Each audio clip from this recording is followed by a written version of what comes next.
good. Yeah.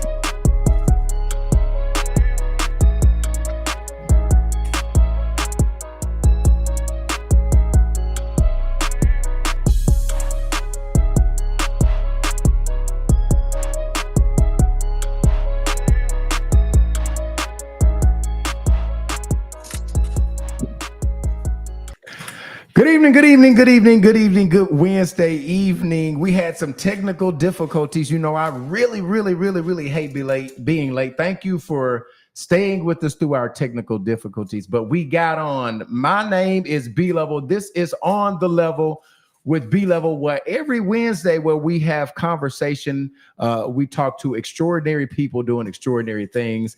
Before we got our guests on, I'm gonna pay some bills first. The first thing that I need to talk about is we have this dope podcast on Sunday nights called Unpacking the Baggage Podcast. We have a segment on there called Ask Dree, okay? And what we're asking you to do is email your relationship questions in to Andrea Dree, and she is a life coach. She is our voice of reason.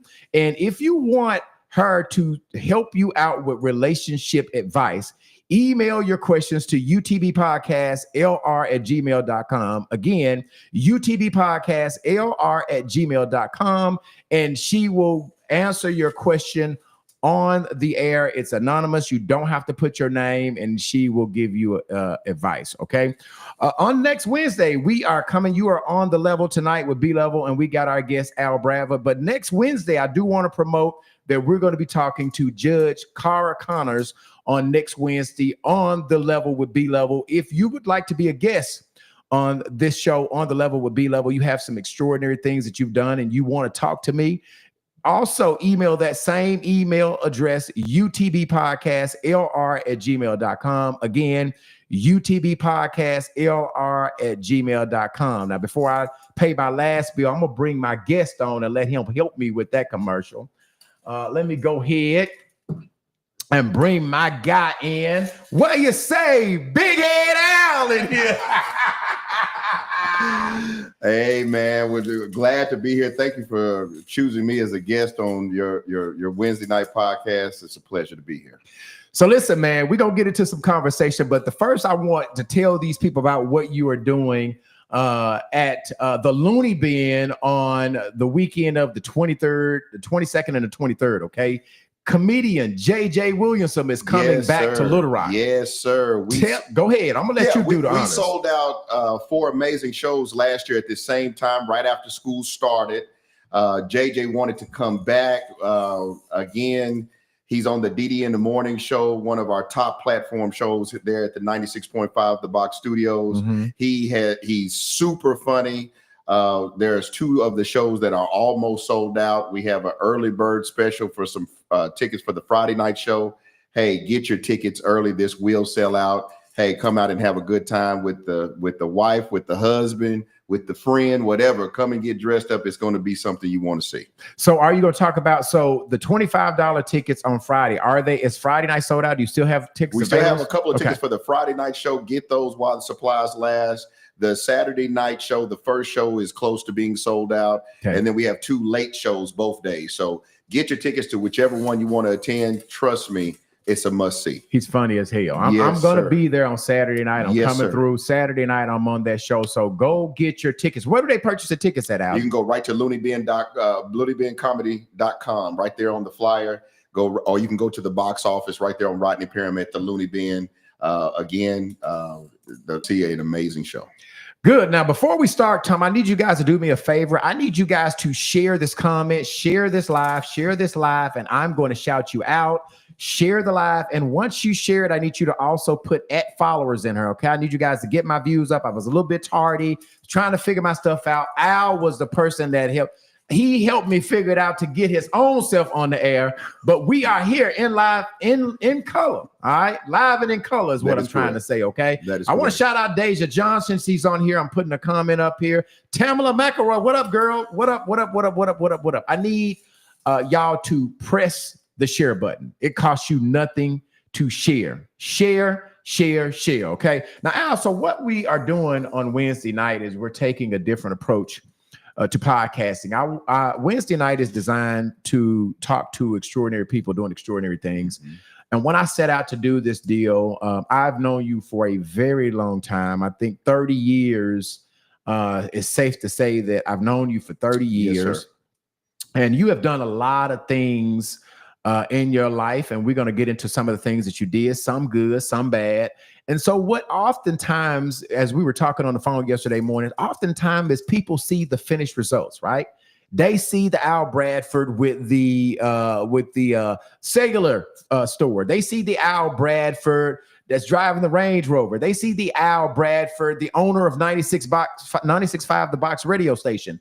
They don't see what goes into the makeup of the end result of that Al Bradford. So this segment is to get people to get up close and personal with Al, let you talk a little bit through how you got to some of your struggles, because I think there's a lot of growth and struggling and figuring things out.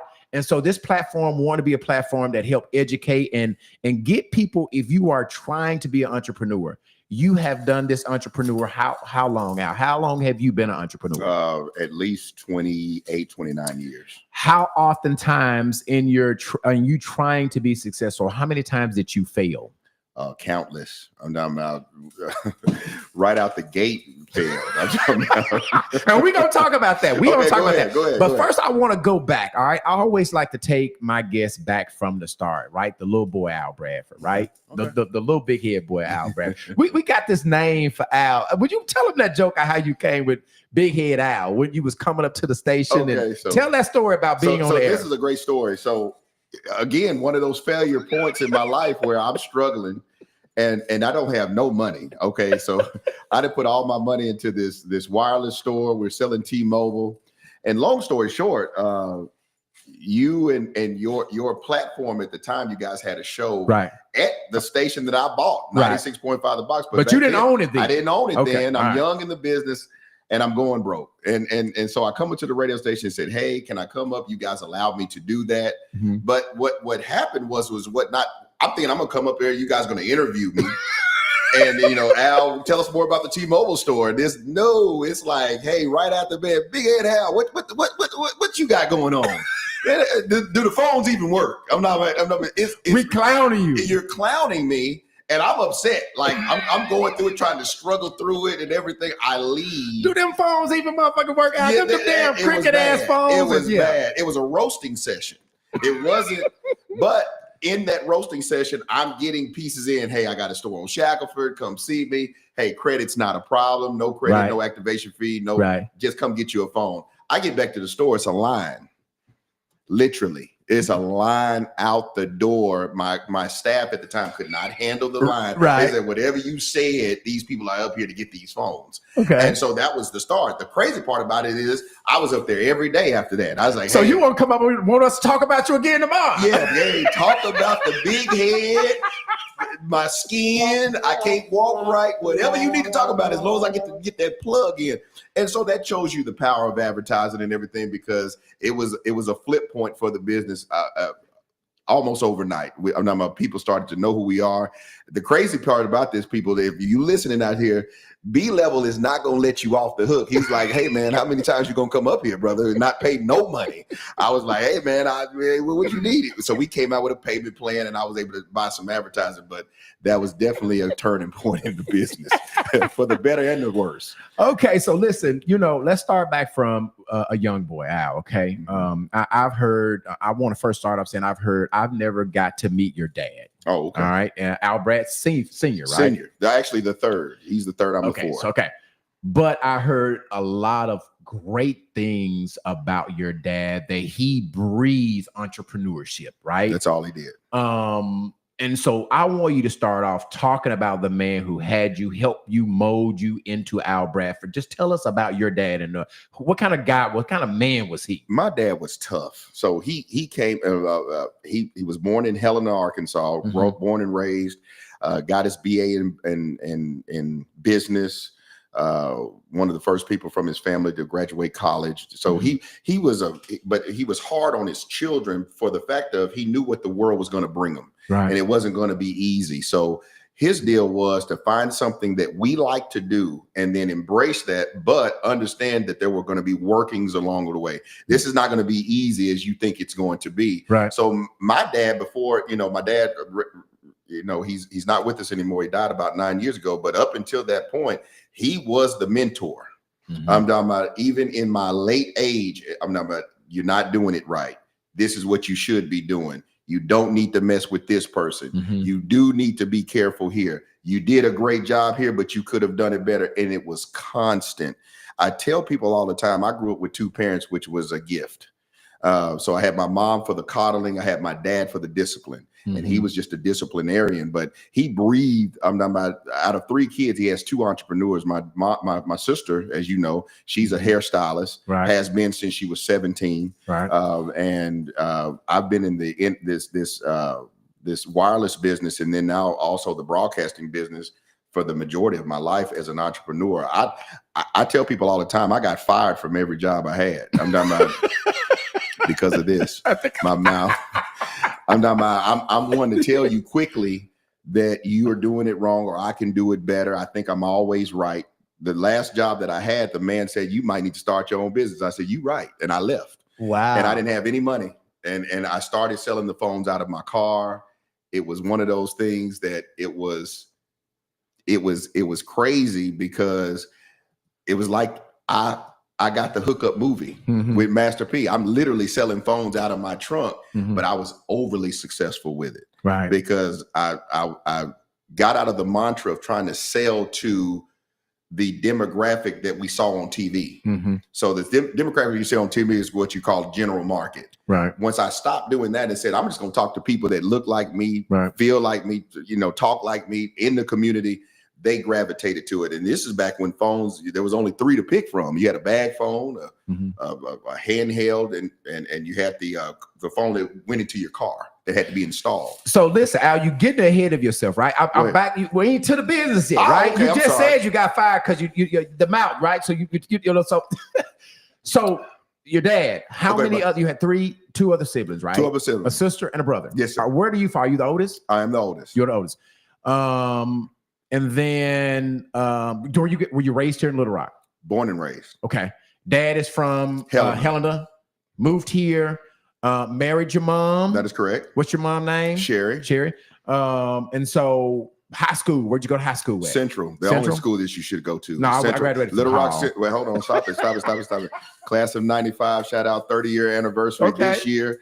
Hey, if you don't go to Little Rock Central, you're probably doing yourself an injustice. That's all that's going to be said. I hear you. So that's that growing up, went to high school here, little Al, know your family. So let's move over to adult, right? You have, how many children do you have, Al? Well, I tell people all the time I have 6. Okay. And let me explain how that is. I was previously married. We had 2 together. She had 1. Shout out to Curtis Franklin. That's my son that I raised from the time he was about 2. And then I remarried, and my wife now has 3 kids by her previous marriage, and so we're a blended family of 6 children. So, and I really appreciate you being a man and saying 6, because most people will say, "Hey, man, I got 1," and they'll talk about their biological kids, right? And they, they won't talk about the kids. Go ahead, you're getting ready to say something. Yeah, here's the thing. I had to refrain from saying step kids because they're not step. Mm-hmm. You understand that yourself. Right. These are my children. I raise them, I feed them, I clothe them, I discipline them. I'm there for the good, the bad. I'm there for all the awards assemblies, the boyfriends, the girlfriends, everything. I'm a father of 6 children. So that's what it is. Yeah. So you talked about the children, you talked about, your previous marriage, this one. Sometimes when you go from one marriage to another one and you have children and, one marriage and another house, how hard has it been for you and Chastity, wife named Chastity, to blend families and make that blending go really smooth? Super difficult. I know, I hear some of the stories of where it's very easy, and shout out to you parents that get it right the first time. But in most cases, including mine, it's a hard situation. People love their original parents. I understand that. Then you're dealing with all the different attitudes and people and things that are structured one way, and now that have to change. But the end result has been beautiful. We all love each other. We all get along now. We still have difficulties, just like any family, but it was not as easy as people want sometimes to paint it to be. Yeah. You have always been like myself. I've always been an entrepreneur, but sometimes I was an entrepreneur and I still held a job down, right? I mean, I've been in corporate America. You've been in corporate America before. You've been an entrepreneur. Which do you prefer? Entrepreneurship. Best? Yeah. Entrepreneurship. Why? Tell me why you prefer entrepreneur over, getting a guaranteed check, no stress, not having to pay rent, everybody get paid before you get paid. People talking about you, people talking about your phones, the T-Mobile didn't work. Tell me why you prefer being an entrepreneur rather than going and not having those issues. Because I don't want to ask nobody for a raise. Okay. So here's the point. Even though there's a lot of struggles in entrepreneurship, the best thing is that you are in control of time and you're in control of production. So even though I might not go to bed at 5, or I might not wake up and go to the office at 8, I'm working 24/7. Yeah. The caveat to that is I don't have a boss. My boss is my customers. Right. They're the boss. And Right. so as long as I'm pleasing them and making sure they're happy, that's where I get the success from. But it's not going to come from getting a guaranteed check, because here's the thing about a guaranteed check. One of the things I didn't like about working for corporate America, one of the first jobs I had was working for a company called Alltel. Okay. And when I went for the raise after a year, I worked there at 18. It's a year, and I'm thinking I'm gonna get at least $1 raise. I'm on Right. $1. Right. These jokers told me 15 cents. Then I figured out that they were billing me out to the end user, the client, for $125 an hour. And I'm like, man, because I was a computer analyst for Alltel at the time, and I said, y'all couldn't give me $1. Right. And so that's the caveat to being in there. Yeah, there's a guaranteed check, but now I am trading my time for an amount. Now, everybody can't be an entrepreneur. Right. Level. Right. Absolutely. Okay. Absolutely. But here's the thing. I'm trying to trade my time for the biggest amount, the largest amount. Right. And if that means that I have to struggle along the way to get there, I'm fine with that. Right. Well, what's minimum wage right now? I think $11. Yeah, $11. Okay. Somebody said it's higher than that. Okay, so let's make minimum wage right now, for the sake of this thing, $30 an hour. Okay. We know it's not that, but it's $30 an hour. I think 8 it's hours. 15. I think it's 15. Okay, so but let's make 15. it 30. 30. Okay. Okay, so it's $30 an hour. You work 8 hours a day, so 8 times $240. Okay, times 5. That's a lot. 240 times 5. Let's say It's 1,000, 12. Yeah, okay. So let's say 1,200 a week. I can make that on one client. Yeah. And in 5 minutes. Yeah. So I don't want to trade that time, because if I can do that with one client, what if I can find 5 clients? I make $5,000 today. Right. I just don't want the limitation on the money.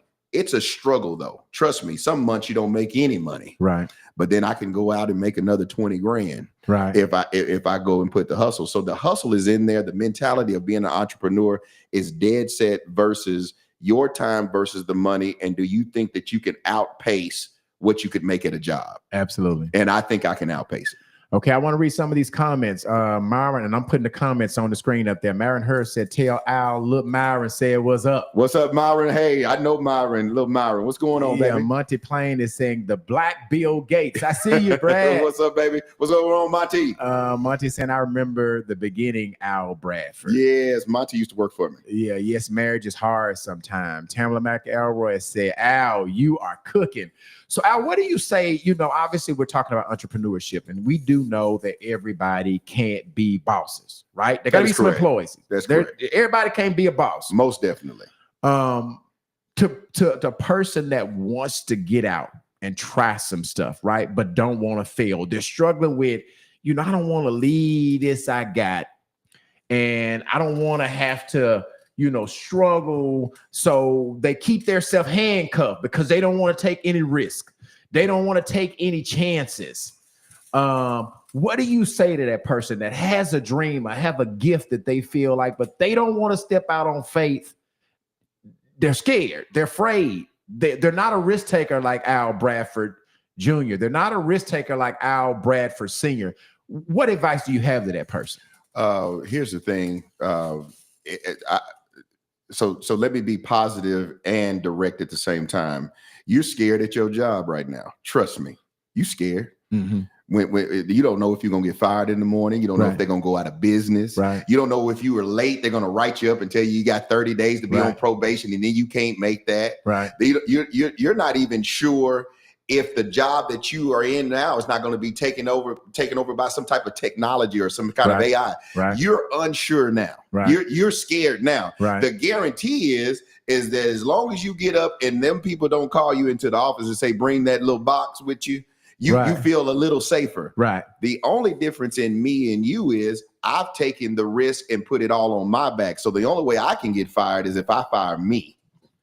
See, that's the difference. I no longer have to have the fear of being fired or being unemployed or being taken down or somebody coming to me saying that job is now a part-time job. Now I'm looking for unemployment. I tell people all the time, I haven't been fired in 27 years. I haven't been fired. I was fired from every job before that, but I haven't been fired in 27 years. That's because I'm in control. So you're scared, and this is a motivation point for anybody who's listening. You're scared for one reason. Because society has told you to be scared. You want the guarantee, even if it's $11, $20, $30 an hour. But here's the thing, don't talk about us that we did take the risk and we become these successful people because we have worked and trained and dealt with all the stuff. You said something earlier off camera, and this is a great point. They only see the bling. They only see the good. They only see that. Here's the thing. It's a struggle, but you're struggling now. Right. Okay. Right. You work for the big company. You got the big job. Right. And guess what? You worried about where your kid gonna go for college. You gonna worry about the clothes. It's back to school next weekend. You trying to figure that out. Right. Hey, you're scared now. So here's the thing. I said, if I'm going to struggle either way, let me struggle for me. Right. I'd rather struggle there because betting on me has always been a guarantee. I've never failed when I did it. Have I had failures? Yes. You've had failures on your job. Right. Okay. Right. So for those of you guys that just logging on, we on the level with B Level talking to Al Bradford, the owner of 96.5 The Box radio station, talking about his entrepreneurship, talking about the ups and downs. We're going to get into some of the things that he failed at, some of the things he was great at. I want to read some of these comments. Dakita Walker is saying, I have always admired Al. Okay. Dakita Walker saying that. Nicole is saying, hey, bro, Al Bradford. They showing you some love on here, Al. Myron is saying, Al pops and my pops was day ones. That is correct. Myron, Shanika Smith is saying, tell him, bro, take us to school. Deja Johnson is saying facts. Can someone, Al, be successful, right? Like, what is success? Success is what you measure for yourself, right? I might say, I'm successful, Al. I make $200,000. Yeah, Al, you might make $400,000. I am successful and I'm safe with about $200,000. What is success, Al? What defines success? Can I be successful? Am I successful if I'm making $70,000? What is success, Al? What does success mean to you? Success cannot be measured by money. Okay. So let me say that again. Success cannot be measured by money. It can only be measured by your own internal happiness and your family's happiness. So give you a great point. I hired a young lady years ago, and we got to the salary part of the deal. She was very talented. Right. And she said, Al, I'm only really trying to make about $14 an hour. Okay. I gave her 15. She started crying. She said, that's just enough for me to take care of me and my son. And so she felt at this point that she had made it. She was successful. Here's the thing. There's a lot of broke rich people. So if that was the case, why is the person that's making $1 million? Now, wait a minute, Al. I ain't going to let you roll over that. When you say broke rich people, what are broke rich people? They just got money. That's it. They're not happy. Okay.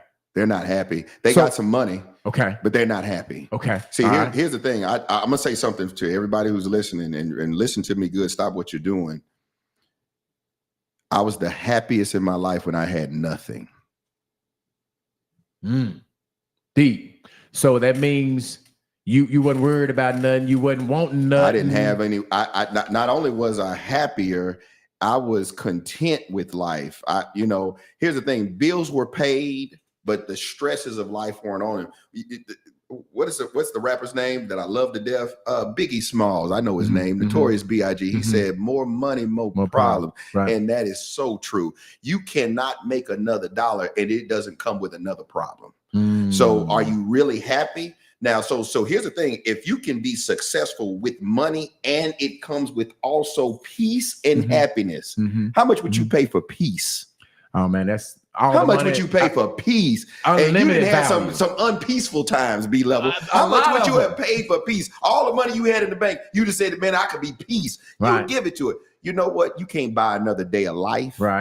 Right. So here's the thing. The only thing I'm concerned with is the well-being of me and my family.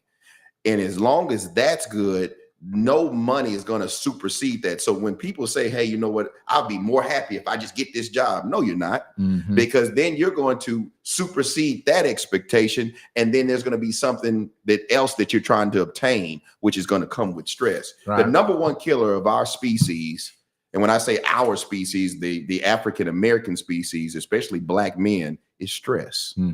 Then it causes everything else. We are stressed out. So if I can eliminate stress, you can have the money. But the balance is to be able to make the money, because money does buy things that make us happy temporarily.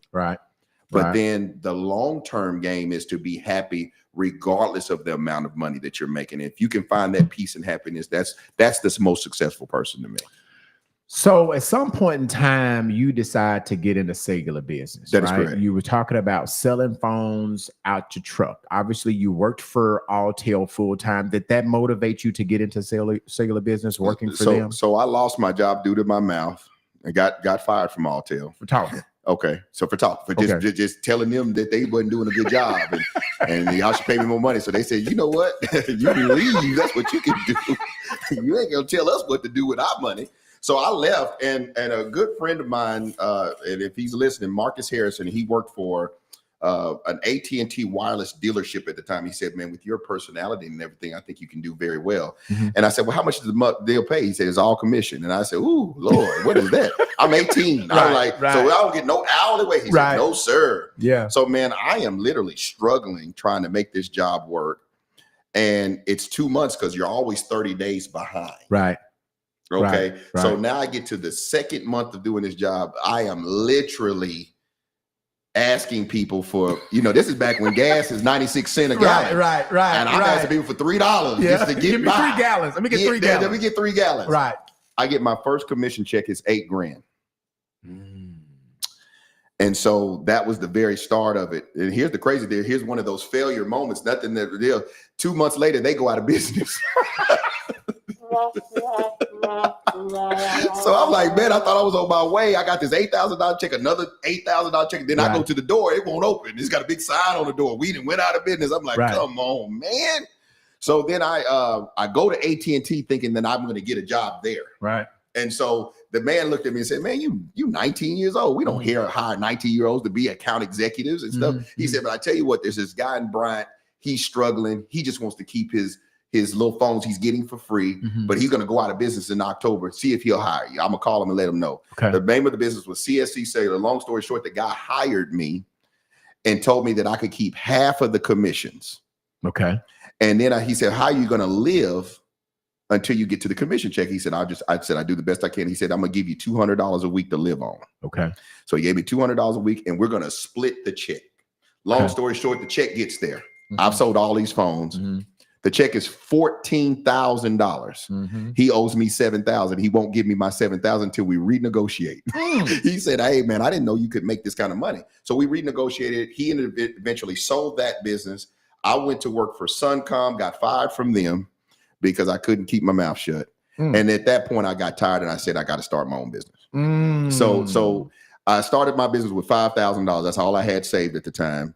I had a brand new baby in the world. We started a business. Shout out to Amari Bradford. That's my oldest, 24 years old now. But at the time she was fresh out the womb. I took the last $5,000 and started what you know as Next Day Telecommunications, Next Day Wireless. And that's what you was selling phones out the truck. You was, I got the hookup, holla if you hear me. Sign here. No deposit, no activation fee, no credit check. Al, I think when you was, and I'm kind of jumping all around the conversation, but I think you were famous for, I remember people being places and just remember your voice. Didn't know you were on radio. You were the first one that had a commercial every stop set. Whenever, and I'm kind of jumping all around, but on 96.5 The Box when I was a sales manager, you had a commercial every stop set. People would tell us they were tired of hearing your commercials. That's when I knew it was working.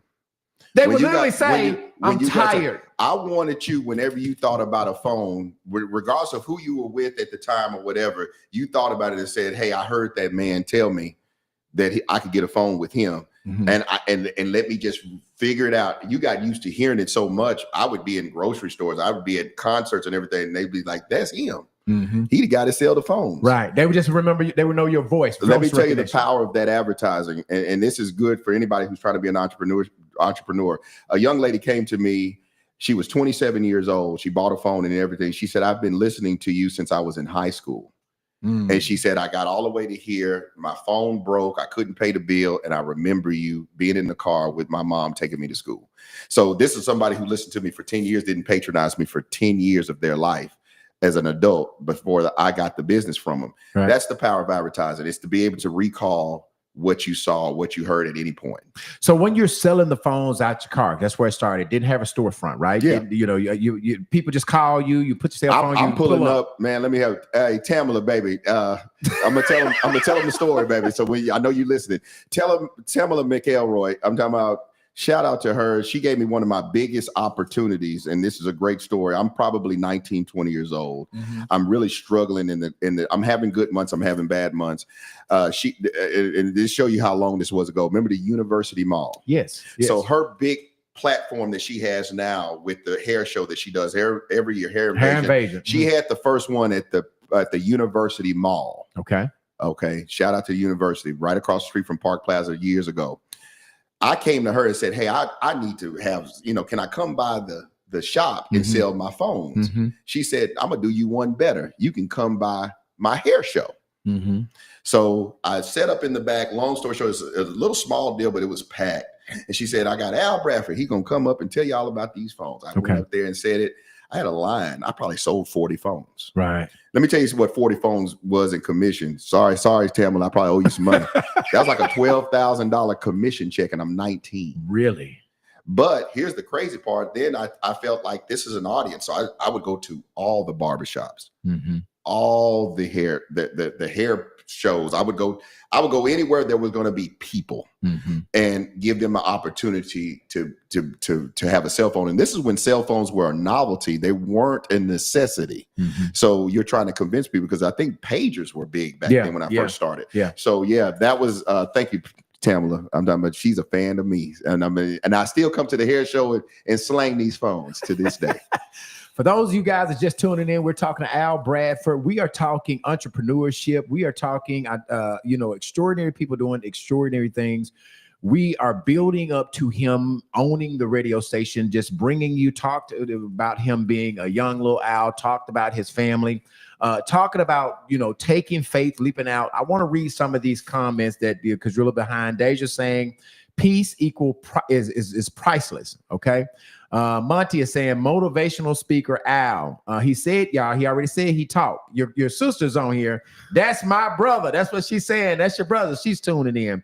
Monty is saying it was beautiful back then. Okay. Tam is saying, she said, were you the first Black man that owned a cellular phone business in Arkansas? Al, that's a question. I was not. The first, I actually worked for the first place I told you I made the first little check that I had. That wasn't CSC. That was I forgot the name of it. But it was a cellular store there on. He was a Black man. He was a Black man. So there were several Black owners before me. All right. Tam is also saying you have paid me back many times over, is what Tam said. Yes, ma'am. So all right. So you're selling these phones, not getting a brick and mortar. All right. At some point in time, you decide to go get a storefront, right? you decide to, I'm gonna stop selling these phones out of my car. I want to get a place where these people can come and get these phones. Where was that location at, and how was that like? Let me tell you something. So here's so sit down. And so I'm making all this money out of my trunk, and I'm talking about, we have gotten this up to 6 figures a month. This is the commission that we're making. I have salespeople. And then one day I get the big head idea to open a brick and mortar. And so I say, I'm going to go back where it started, where I worked for the man in Bryant. I got me a storefront, paid for the sign, got the pretty fixtures and everything. And in 8 months, I had spent 80 grand and had not made anywhere close to 10 grand. What? So the storefront slowed you down. I'm sitting in the store every day, nobody coming in. I have spent a Where was fortune. the store at? It was right there in Bryant, Firehouse Subs, right over there on the KFC side of Bryant. It was a little shopping center right there. And we thought we was just going to make $1 million right there. I just knew it. I said, I'm doing this in the street. It's got to translate big, because all the big people have it. AT&T. Back then it was Cellular One, Sprint, Nextel. They all had the store. So I'm thinking, little me need to get a store, because I had made some money, had saved some money. Man, in 8 months, spent 80 grand, didn't make 10. So this is coming up to moving the store. So I don't want to give up, but this is a failure. But I don't want to give up, because I'm not a quitter. So there was an opportunity for me to take over a store in Little Rock, and the guy wanted $500 for me to take it over. He was moving to California. And I said, man, I said, what is it? He said, trust me, you're just in the wrong location. I just don't want to do this anymore. Went over there, started making some money. Where do you move to? I went to where's the store? So do you know where Jason's Deli is in Little Rock? On Markham. Markham and Shackelford. Markham. Right behind it was where the store was. Yes. I remember. And that was right down the street from 96.5, hot 96.5. Right. And so then the we've already told the story, but for you guys that don't know, this man right here was calling me Big Head on the radio. And then that was a transition. And then we started really using advertising to build the business. I remember you going to being over by, like you said, the University Mall over there. Yeah, that was the next location after the Markham location. And then I remember you being downtown 3rd Street. That was the multi-million-dollar store. So at some point in time, how many stores are you running at one time? At one time, we were running 4 stores all at once. 4 stores. And they were, what was the name of them? They were all they were Next Day Wireless, but then we so shout out to my pops. He's like, why are you married to this name, Next Day Wireless? And I said, well, that's the name I came up with. That's how you used to get the phones from. And when we became a Sprint dealer, is that you got the phones the next day. So you would sign up, they would be drop shipped to your house the next day. So we came up with the name Next Day Wireless. But I just was tied to the name because I had built the business around that. He said, why wouldn't you just want it to be the T-Mobile store? And I was like, well, I don't own T-Mobile. He said, but who cares about that? You just want people to be, that's the big moniker. And I took a lot of offense to that. One day we did it. And it changed the pocketbooks again, because then people really knew it, whether they were out of town, in town. I know who T-Mobile is. I don't know who Next Day Wireless is. So once I got out of my own brain, I said, hey, you know what? Let that go. All the stores were T-Mobile. How long do you stay in the cellular business? We're going to get out. How long were you in the cellular business? 27 years. And just recently you sold your got out the T-Mobile. So the whole franchise back to T-Mobile. That's what we worked for. We had a nice check from the sale of it. We were just too small to be a dealer now for T-Mobile. I was on an old contract, but now you have to have 500 stores plus. And I just didn't want to grow it. They gave me an opportunity to do that. I did not want to do that. But it was a very successful run. So was it one of those things where they say either get the stores or get out? Yeah, they gave me time.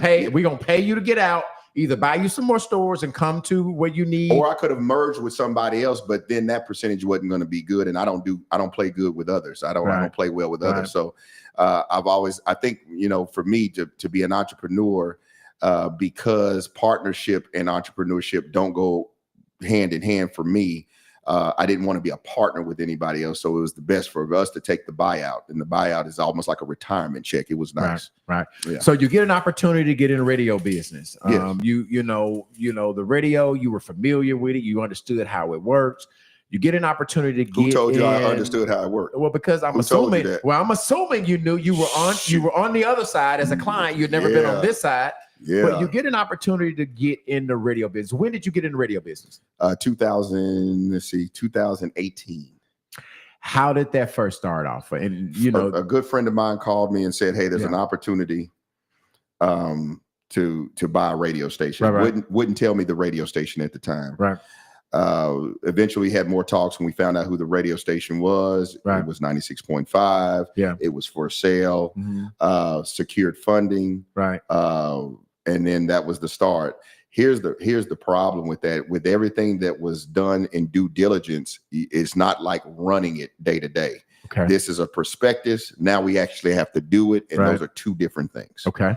So once we got to the point of actually owning it, and this was July of 2018, now you got to start building revenue from zero. There's no money coming in. So you're trying to convince people. Shout out to all my first customers that came on with it. Brian Wilson that owned the law firm. Jeremy Bland, the attorney, he was one of our first clients. So we had a lot of people that just had a lot of faith in us because we did not have the listenership at the time. We didn't buy a radio station that was in use. Right. This radio station had went out of business. There were no clients. So you're now trying to build, and you have to understand, day one, our bills came to probably about 20 grand a month. So now you got to figure out how to make $20,000 a month. And so those come from advertising dollars. That's how that happens.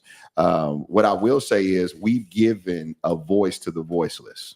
And that's one of the reasons I wanted to do it. Shout out to what you and your crew did back at Hot 96.5, because you gave a voice to me, which I was part of that voiceless that I'm talking about. A lot of people are stepping out on faith without a plan. Okay, so what does the Bible say? Faith without what? Work is dead. Okay, so you can have all the faith you want, but if you're not working in conjunction and doing it at a level that is acceptable to the community that is purchasing your product, service, or event, because we see a lot of failures all the time. People say, "Oh, I've got this product or I've got this event that I want to go to," but then they just put it out there and there's no thought or process given to it. And so that was the difference in what you just said with me. I had been around the radio business, but there's a lot of working parts to it too. Yeah, and we're not gonna get into it. I know that, you know, the show that we was the No Show. We had no name. We had Anthony on there. Yeah. He basically knew the radio from the back of his mind. You know, he was 30 years in radio. Y'all got together, hooked up, got this radio station. So the day-to-day operation was kind of this deal. You were kind of the funding behind it. So let me ask you this. So when you got in the radio business, did it start off being financially good for you? Was there a struggle? Definitely a struggle in the beginning. So what helped it was that we had the T-Mobile arm at the same time. So T-Mobile was making money. So my T-Mobile business was making money. And at one point it was funding the 96.5, the radio station. It was funding that. So it takes time when you're talking about salespeople. What is the guy that works on the stuff that keeps you on it? The engineer. Shout out to Jamal. Yeah. You know, it takes a lot of money to run a radio station, right? Man, and your client list don't always match. Let me help you understand something. And you mentioned something. I don't know if you're going into this segue, but we have so many different ways to advertise a product, service, or an event. We have so many ways. Right now, these people are listening. I don't know how many people are listening right now, but this is a podcast. This is not a radio station. Right. You've got billboards. You've got social media. You've got TV. So people have choices on what they want to do. The advantage of what a radio station can bring is that it's a free product. Every car has a radio, and it's something that you have thousands, if not tens of thousands of people listening to every day to get local advice on things that they want to purchase. Right. So here's the thing. You can watch a podcast, and I watch a lot of them that deal with, but I can't figure out where to go to a barbershop on that podcast, or not a local, not unless it's local. So what the radio station does is give you the advantage of talking to the local consumer. People that are going to drive to this barbershop. That is correct. You know, you're not going to get somebody to come from New York to get their haircut. No, sir. Yeah. No, sir. Yeah. So that is the advantage. If you're trying to take advantage of the local consumer, radio is probably the most, if not the only, cost-effective way of doing it. What do you say to those people? Because you just talked about podcasting, right? I have a podcast. You know, research saying that podcast is kind of taking over the radio thing. What do you say to those people that are say radio is not the medium that you should use? There are a lot of people that, you know, believe that, hey, I'm old school radio, I'm going to always do radio. The new school of podcasting is coming in.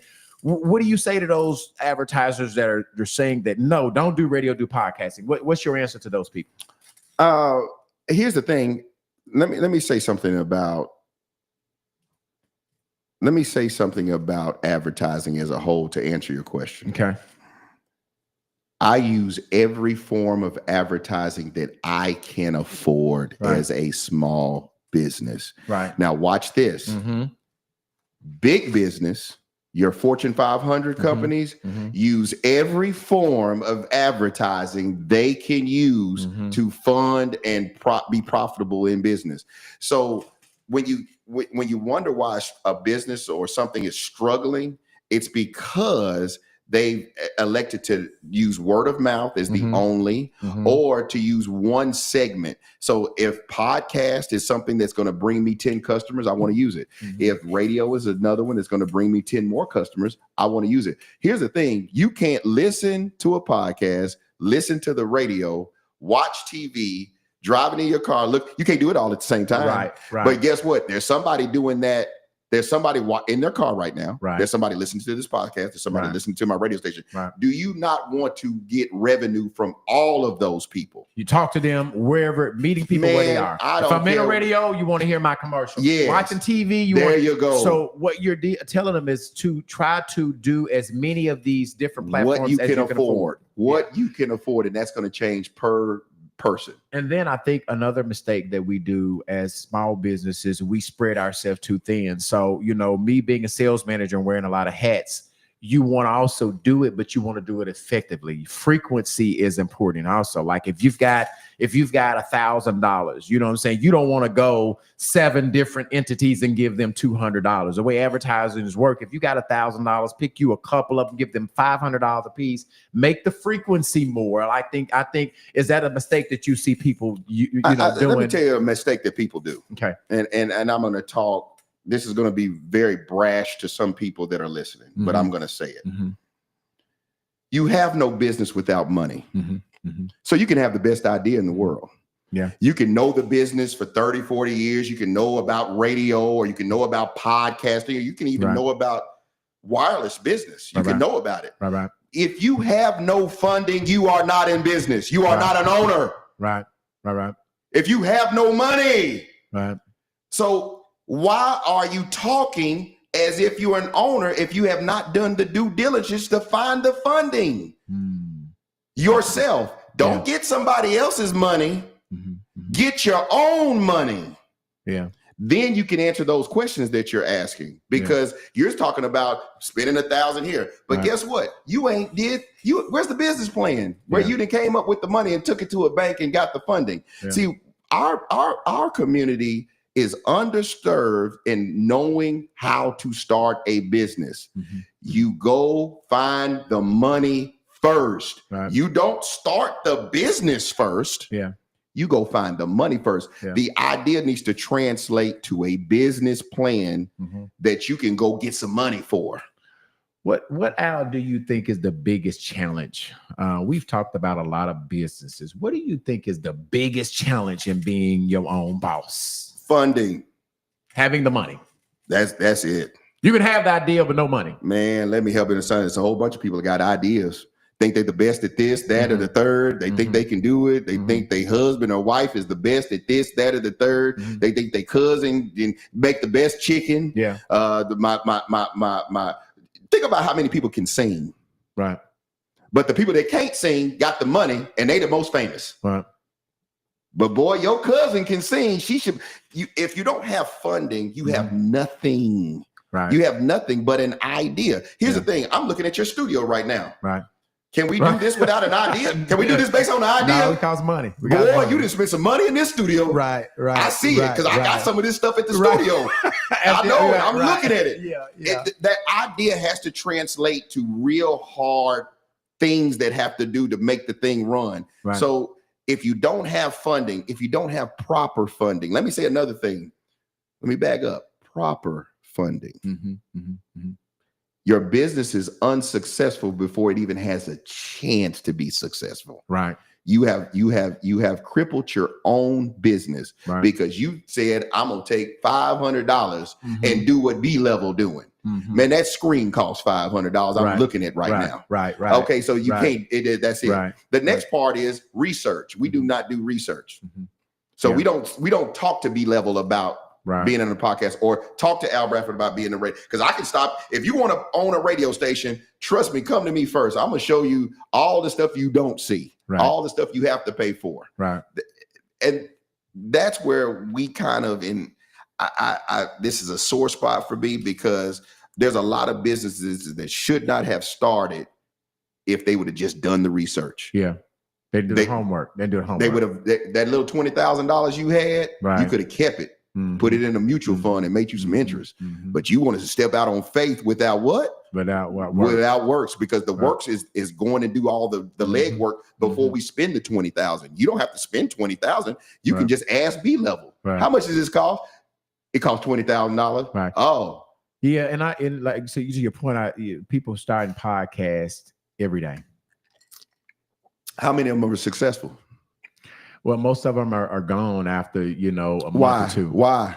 Well, it's a lot of things, a lot of it funding, a lot of it is work, a lot of it is ideas. It don't really, it's the longevity. People don't want to do the work. There you go. Now, Al, we've talked about a lot of successful businesses that you've had. Let's talk about some struggles, right? Let's talk about some things that, you were talking about, you were telling me about a time when you had the money to pay one light bill and you had two of them. Right? Okay, so this is a real story. This is a Let's real talk about story. some things that wasn't so great. So when I do motivational speaking, I use this as the last thing. So normally when I do motivational speaking, I'm talking about entrepreneurship. And so I end the speech this way. I say, hey, you'll know if you want to be an entrepreneur if you can answer this question correctly. You got two light bills. Okay. You got one at your business and you have one at your home. And you have a family at home. And you have a business that pays for the bills at the home. Right. You got two light bills. They're both $1,000. For whatever reason, they're $1,000 a piece. Okay. All right. Which one do you pay? And then I get off stage and I say, good night, everybody. It's time. Hey, you don't even answer it. I don't answer it. Okay. The last time I did this at a college and it was packed. Little girl came up to me with a crowd behind her. She said, I think I know which one to pay. And I said, well, that's not the answer. You can't think nothing. You got to know. You got to know. Right. She said, I think it's the business. I said, okay, why? She said, I don't know. I said, don't nobody know what's going on at your house. So if you pay the light bill at the house, your family is happy for that night. The business is out of business though. Right. She said, so you really did that? She said, I said, baby, that wasn't an illustration. That was something I actually did. Right. She said, did they turn the lights off at your house? I said, they sure did. It had that little yellow thing on the door. Yellow tag. I said, we burned some candles. I said, but watch this. The next day, I got up at 6 o'clock in the morning, went to the office, and I made another $1,000. Okay. And guess what I did with that $1,000? You would pay that house. Got them lights turned back on. So here's the thing. You got to be able to deal with the struggles of business because every day is not going to be a good day. But guess what? Some people can't pay their light bill at their house and they work for somebody. Right. What's the difference? Right. So here's the point I'm making. Entrepreneurship is hard with a ton of benefits. And if you can keep your eye on the prize, you will make the right decisions based on what's going on. Now, some people, and me and my wife talk about this all the time, and this is something I want to share with people on the business. There was a time in my life where I should have closed the entire business, but I was worried about what B Level think and what my person was going to, and what people at the religious place and people here. I was worried about what everybody thought, but I should have closed the business, kept all my cash, right? Because this is the 2008, 2009 part of life where the recession happened. And we went to making no money, but I'm trying to keep all the lights on. I'm trying to keep all the, and I should have closed everything.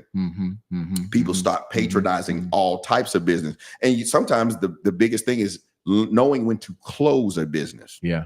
You're not going to make it. You're not going to make it. It's time to go out of business. Absolutely. And knowing when to hang up the hat and knowing when to hold them, knowing when to fold. You lost. You lost. All the people that's at these stores and there's a self-checkout, the rest of them people about to be unemployed too. Right. Where is AI now? I don't even go to the grocery store no more. They bring that stuff to my house now. Yeah. I'm talking about, just think about it. DoorDash, all that. I'm talking about, there's going to be Kroger, they deliver your groceries to the house. You ain't got to go to the supermarket. Watch this. You can buy a house right here, or you can buy a house right in your living room. You can buy a car in your living room and never go to the dealership. Just think they'll bring it to your house. Just deliver it to you. Come on, man. In 5 years, we're not even going to do things like we do now. In 5 years, it's going to be very built on convenience. Are you going to adapt so that your business can survive? Or are you going to understand that, guess what? I just can't do this the way it's going. I might need to just keep my money and just go ahead and close. That's that's hard. That's hard because when you start a bit, it was hard for me to sell it. I cried. When I sold my business back 27 years of building something, I cried for a minute because I was like, man, I don't want to sell. My wife said, you better sell it. I want the check. She said, yeah, it was the best move. It was the best thing you did. It was the best thing I did. Knowing when to let go, knowing when you've taken it as far as you can take it, knowing when it's time to get out. Understand that percentages matter too. So if somebody else can take your business to the next level and give you a percentage, 100% of nothing, but 10% of something, which one do you want? Oh, you want 10% of something, not 100% of nothing. So I've learned this through life is there's no reason not to take on some type of partnership that makes sense if it keeps the business going to you. But if you're going down and somebody can keep it going, take the percentage, because there's people that's making 10% of something and they living really good off that 10%. So you got to know when to pivot as well in business. I got that. We talked about, failures. What was the deal that you maybe have done in your entrepreneurship that you thought, I shouldn't have done that? We talked about the successful cellular business. We talked about the successful radio business. We talked about you selling phones out of the car. Obviously, we did talk about that brick and mortar that you didn't make it. But other than that, was there any other business that you got into that you, as a complete failure, you shouldn't have done it, it was a bad investment? Is there any business that you did not do well in? Most of the things that I've touched have done well over time.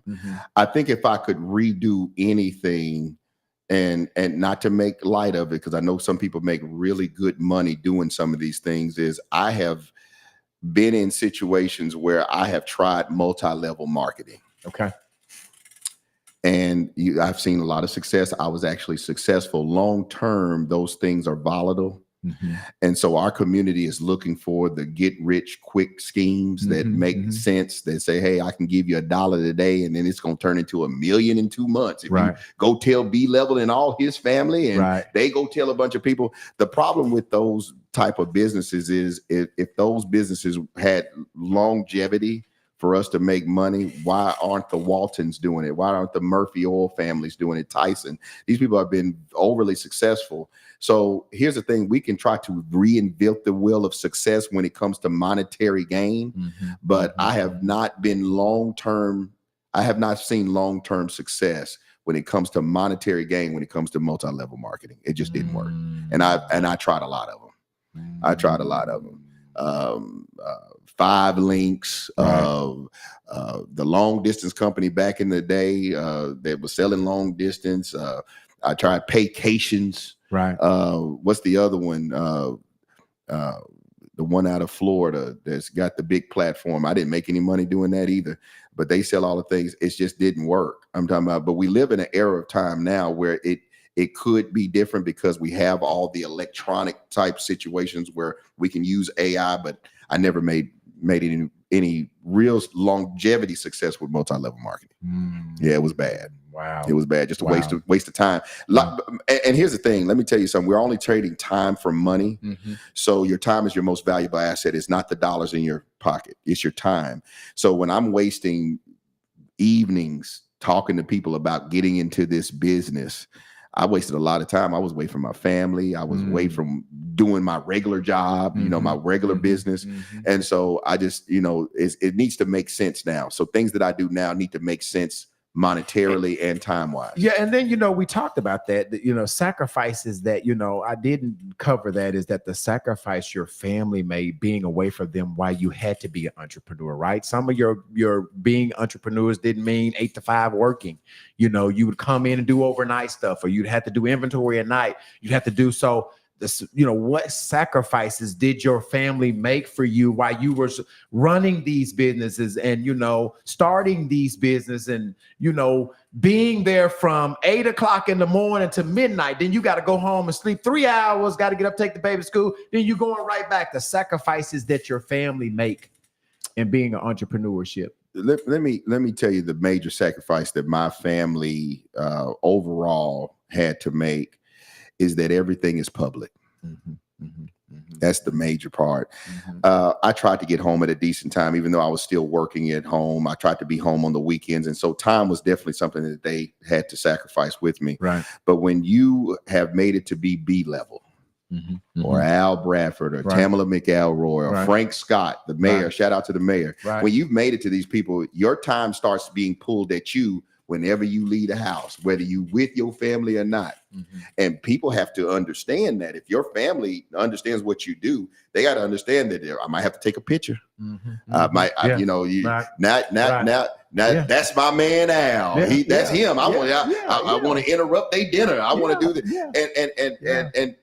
And I don't know how people like LeBron and Beyonce, I don't even know how they do it. I was with a famous basketball player from here. I'll leave him nameless, but we were in Atlanta. Y'all can guess who this was, but he had to take so many pictures that his food got cold. And so when we got back to his house, I said, "Hey man, that's ridiculous." He said, "Al, I signed up for this. This is what I wanted to be. I wanted to be a professional ball player." So that's the sacrifice your family sharing you with the public. And let me help you understand something. They hated it. And my kids come up to me, "Can we just go out without somebody talking to you all the time?" Right. Here's the thing. They get in school. That's Al's son. That's Al's daughter. Watch this. You understand this. Right. It's okay when it's the fellas that's coming up to you. Right. Boy, it worked. Bro, it ain't just the homies coming up to you. It's the beautiful women coming up. Let me get a hug, Al. Lord. Then you got to answer that question in the car. This that question that you have to answer in the car. Who was that? What? How she thinks she know you that well to be? And now you got that question to answer, and sometimes you don't know how to answer it.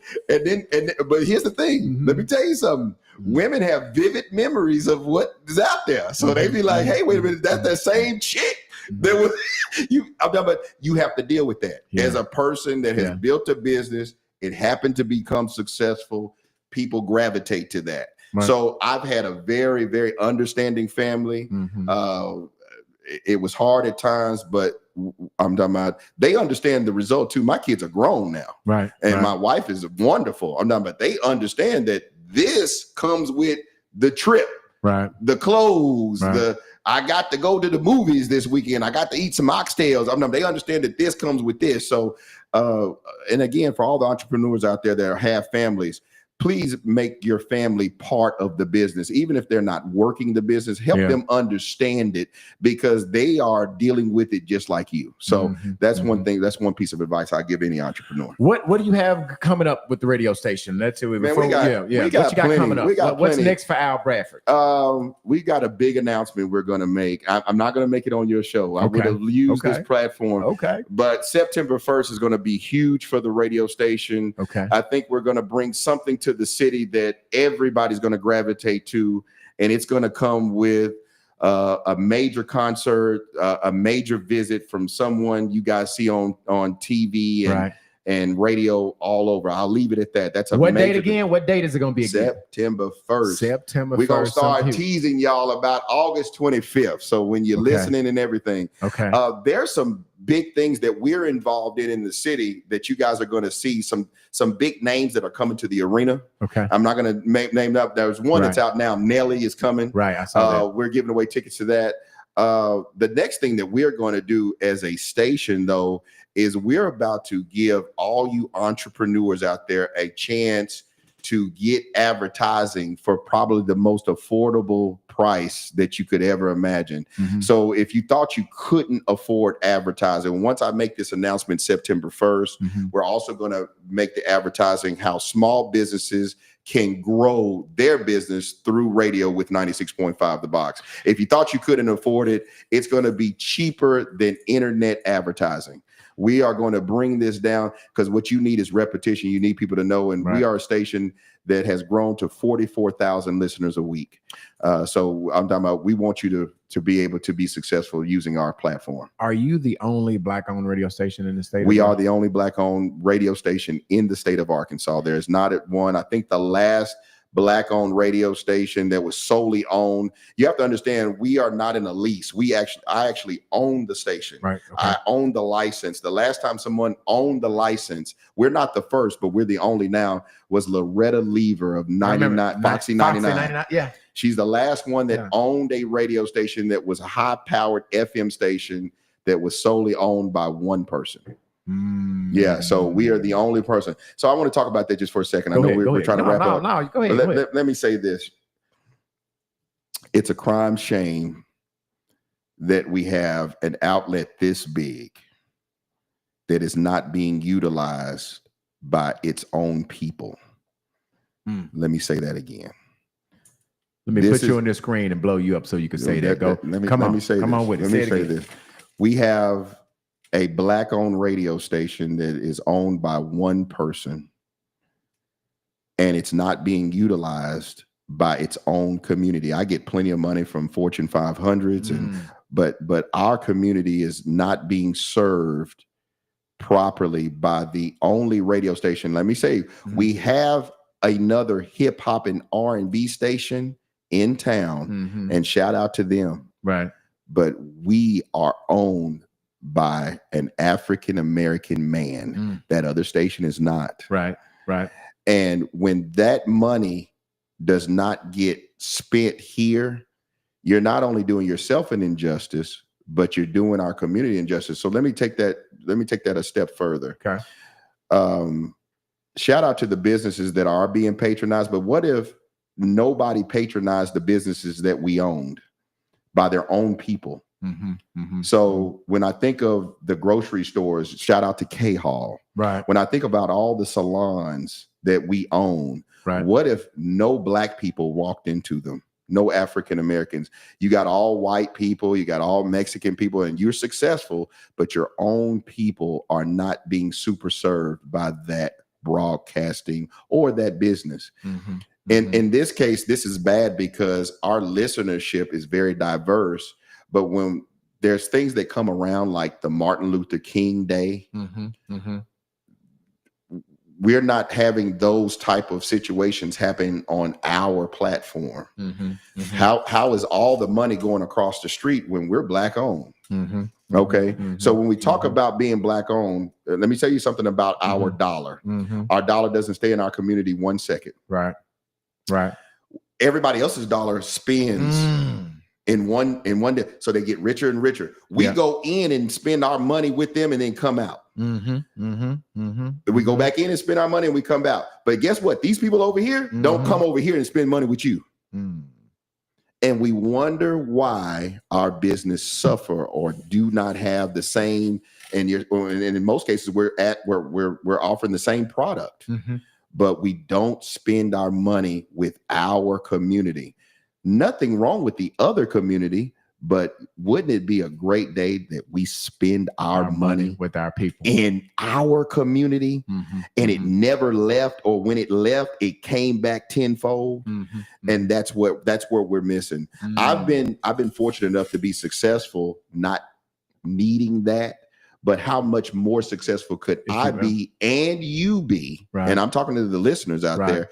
If we just consciously took the minute to go spend our money with our people. Case in point, my wife yesterday wanted a watermelon. We live right down the street from a Walmart in Maumelle. She went all the way to K-Hall. She went all the way to K-Hall to spend that money. Here's the thing. Not only because it's black, but because it's good too. So they have the same product. It's great, but she spent a little extra time to patronize them. What if we all did that? No, K-Hall wouldn't be big enough. K-Hall wouldn't be big enough. For real. No, they need a Walmart. So just when we use those type of things where we do not take the time to figure out where to spend our money, because trust me, all other races do. They take the time to say, I'm going to spend my money here, and they'll go all the way to Fayetteville to spend it. From Little Rock. I'm going to go up here and spend my money. Okay. We've got to take the chance to do that. And that's part of the rollout that's happening in September. We are going to make it very affordable and easy for our community to spend money on this radio station. Wow.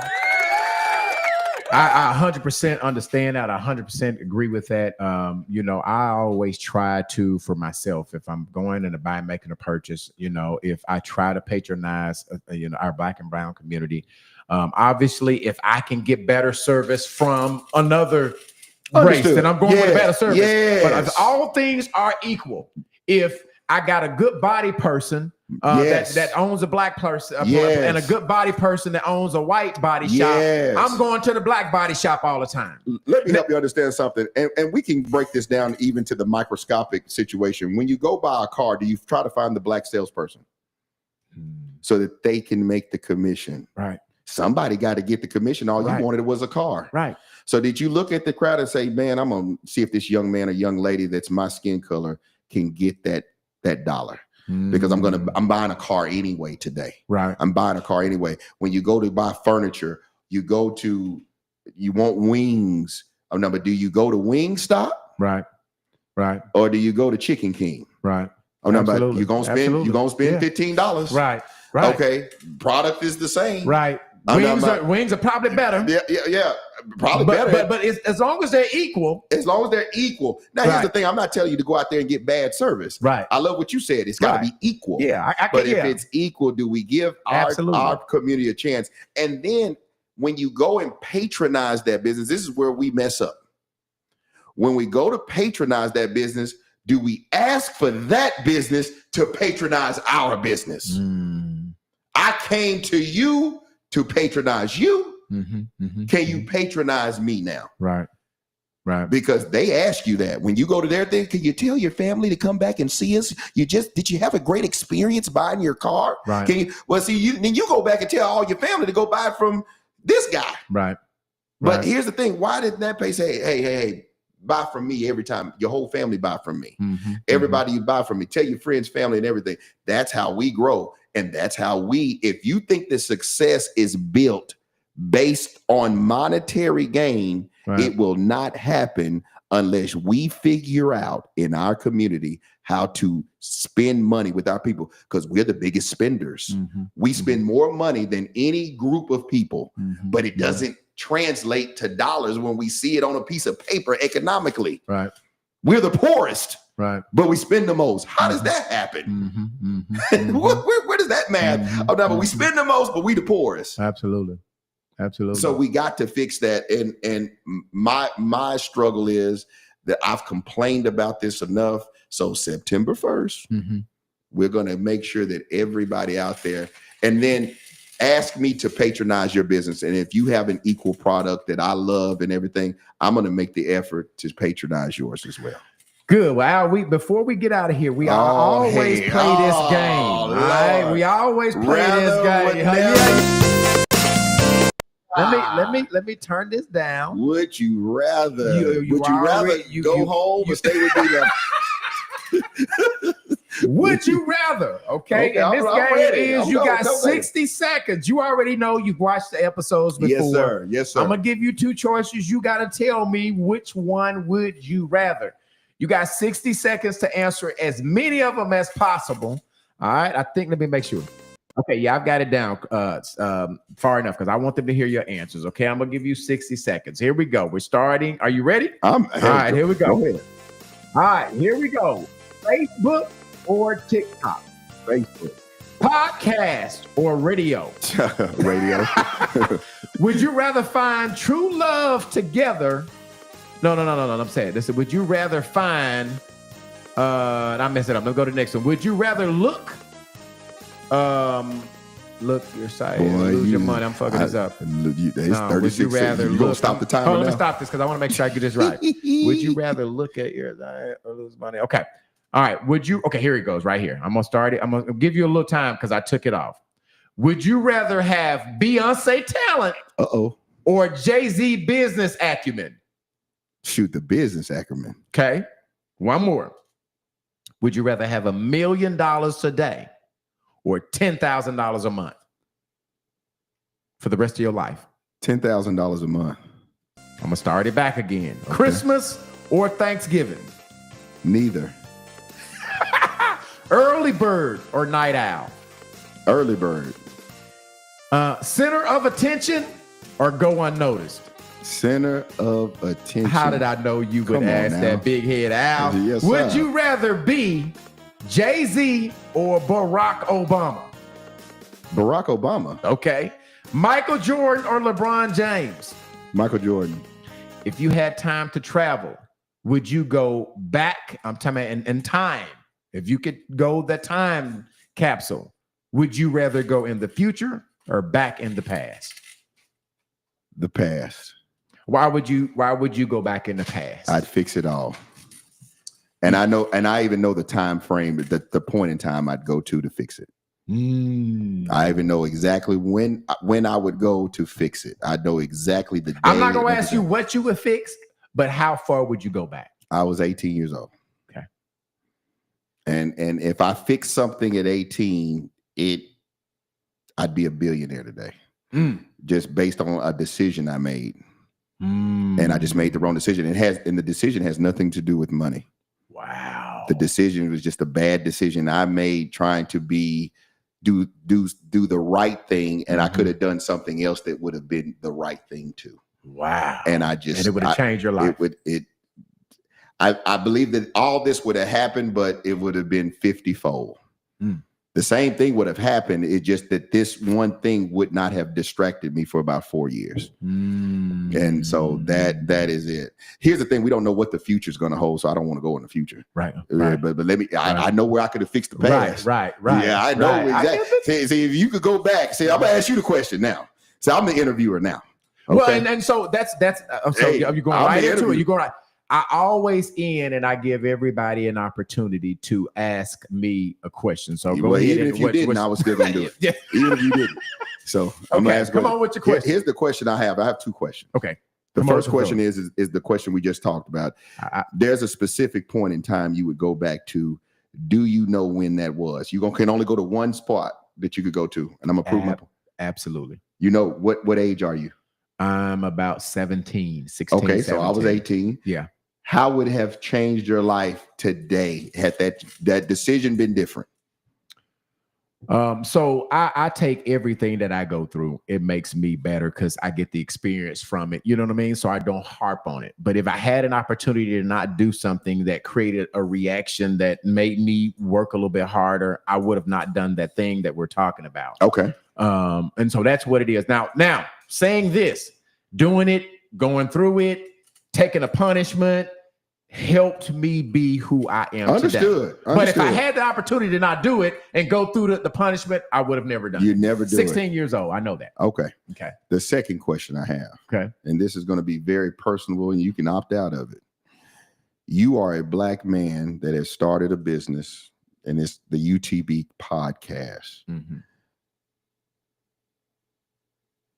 How are you going to use your platform that you have grown expeditiously over the years to what it is today to help you, your family, and your people and your friends and this small community we have here? And if it gets bigger, how are you going to use this platform to not just help you, but to help us? Well, this platform, that's really easy because this platform does not belong to me. Even though I started it, I always tell that this platform belongs to the people, which we talk about things that the people want to talk about. I never thought that this platform was going to be a blessing to me as it was June of this year. You know that I lost my niece. You followed that whole situation, Condolences right? to your family. I have been building this platform. We're on episode 91 consistent episodes without a break. Without a break. You know, you hear my team talking, he'll never give us off because I do believe consistency. And guess what, Al? Guess what? We ain't made a dime. So for 91 weeks, I don't know, that's a year and a half. That's correct. You do this stuff and you don't get paid. But to answer your question, this platform doesn't belong to me. I use it all the time to help find people to talk about stuff that the people want to talk about. This is therapy for a lot of people. A lot of people get on Sunday. They depend on us to have our conversation. I took a call today from a young lady that you know, and I'm going to name her. It's Greg Summers, Chief, his wife. Okay. Shout out to Chief Summers. Yeah, Jeanette. She called me or she inboxed me and said, I'm so proud of you. And I called her back and she just told me what you're doing in the community needs to happen. Sometimes we don't talk about the right things. Sometimes we don't say the right things. The one thing that I do, like you said, is nobody can fire me from this platform. This is you. If I say something, I said this thing, hopefully I don't get caught in no Shannon Sharp scandal, right? I don't like white girls. I don't date black girls, but hopefully if I get caught in a scandal and get fired from my day job, I can still come here.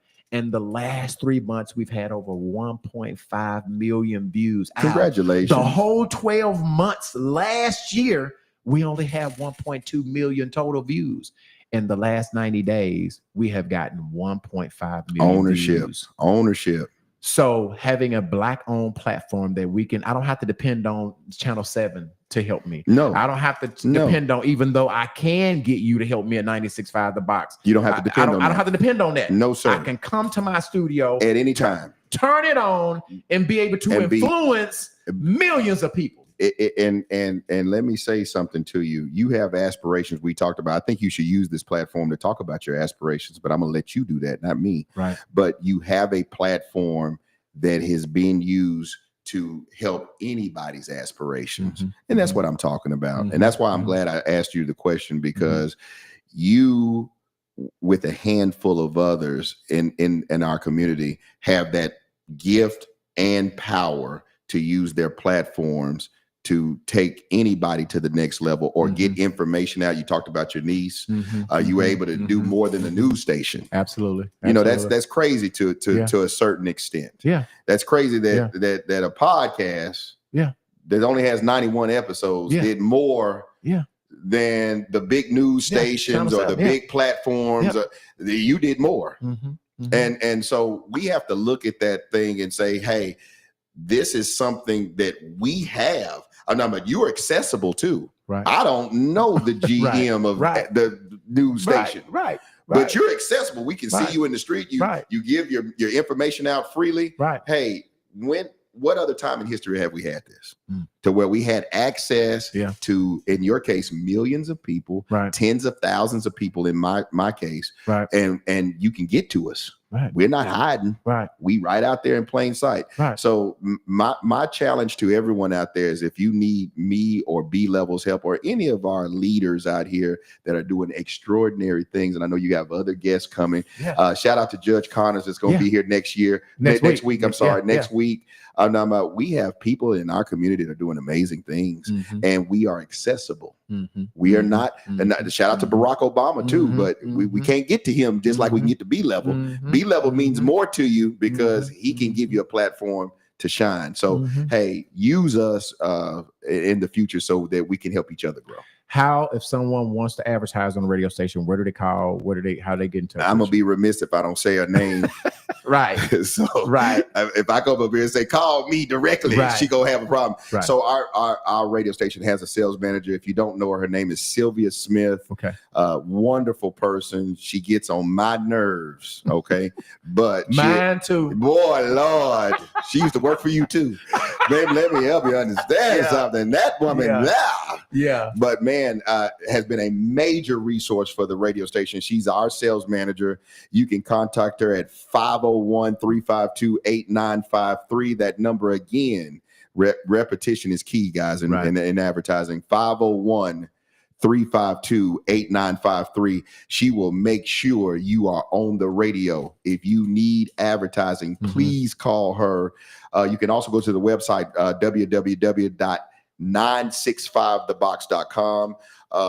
Our general manager, Jimmy Smith, Jamal Kors, which is our engineer, myself, Size on there. And so if you want to talk to one of us, we all sell advertising. Our information's on the website, but please call Sai because that's her job. So call Sylvia Smith. She will make sure that you get on the radio. We're going to work with your budget too. Let us know. Last time, to get the number one more time to seal. Oh, boy, you know it, don't you? Come on, because you repetition. Boy, Sylvia, if you watching, you owe B Level. She owe me lunch. Something. Yeah. Hey, call 501-352-8953, and I'm gonna make this really good for the listeners. I'm gonna do something that I normally don't do. Okay. One of our clients is Corky's Barbecue. Okay. They've been with us for a long time.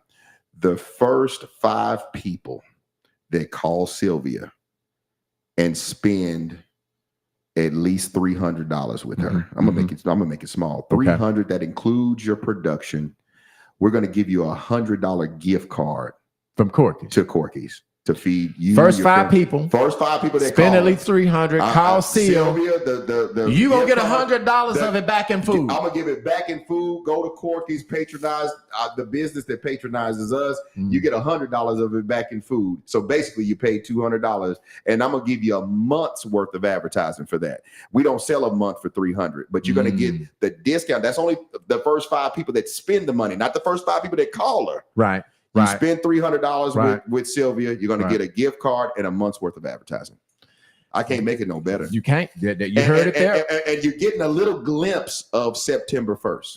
You've heard it first right here. The owner. And I'm the owner. Al Brad, you heard him say it. Guess what? Ain't nobody above me. Yeah, you heard him say it. Who above B Level at UTP podcast? You heard. Do you have a boss?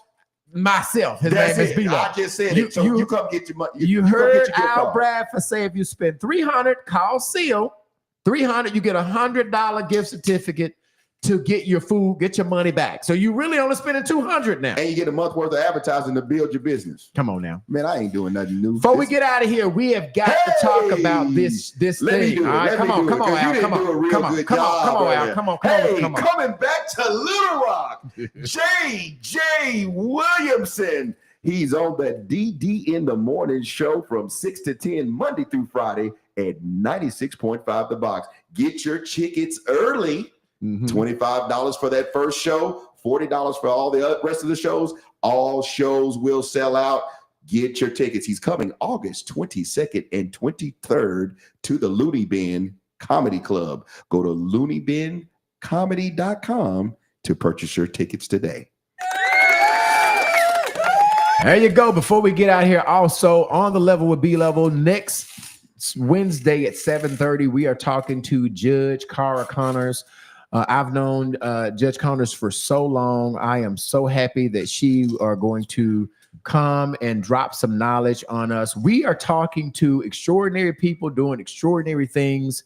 We want to talk to you. If you want to be a guest on the level with B Level, all you have to do is send an email to utbpodcastlr@gmail.com. Again, utbpodcastlr@gmail.com. I appreciate you, brother. Thank you. Every time I call, you answer. Every time I ask, you show up. I appreciate you, man. Much love to you. And let me just tell you, enjoy the rest of your Wednesday evening.